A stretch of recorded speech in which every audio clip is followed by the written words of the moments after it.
When we looked at what should we focus on for 2013 conference of the BMF, starting with the mandate for who we are as an organization was development of black managerial leadership and helping transform the country to be representative of the demographics. But you can't do that if those majority who were left behind during the apartheid years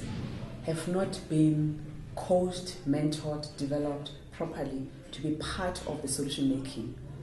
But we also looked at the state of affairs to say, we are leading at a time when there is so much unrest in the country, at the time when there's low growth levels in the economy, at the time when there's unemployment, but in particular amongst youth, which is not good for us because then we are robbed of the talent about the next generation of leaders because they don't have time to have the know-how, the know-why, and the technical skills to lead in years to come.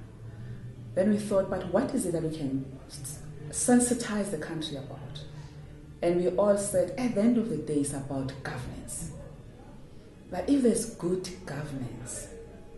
amongst society,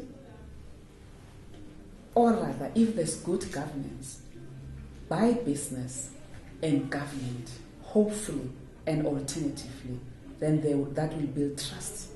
from the unions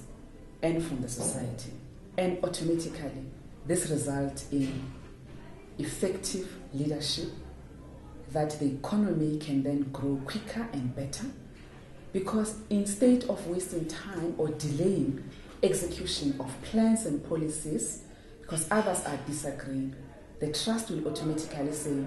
I trust that the policy you've put in place and the solution that you've put together is good for you and I, and not just for you as business or for you as government. Then ultimately we've got a very good country as South Africa. Did we achieve that?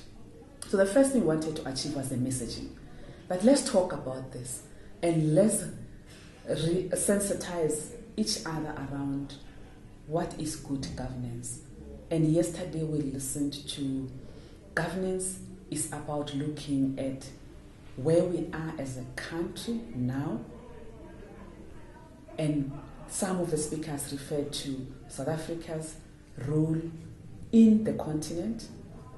South Africa's current state as the gateway into Africa, and the potential for this country to lose that state according to latest trends. And we had to remind ourselves as to whether that is good or bad, and what is it that we need to do then as BMF, and encourage both business and government to revisit our position and stance as the gateway into Africa, and what type of partnerships do we need to go into as government, as business, and as society and labor to make sure that there's that balance, and ultimately South Africa continues to be a strong economy in the continent, because after all, we are far advanced in infrastructure and governance processes and systems as compared to the other countries in the continent.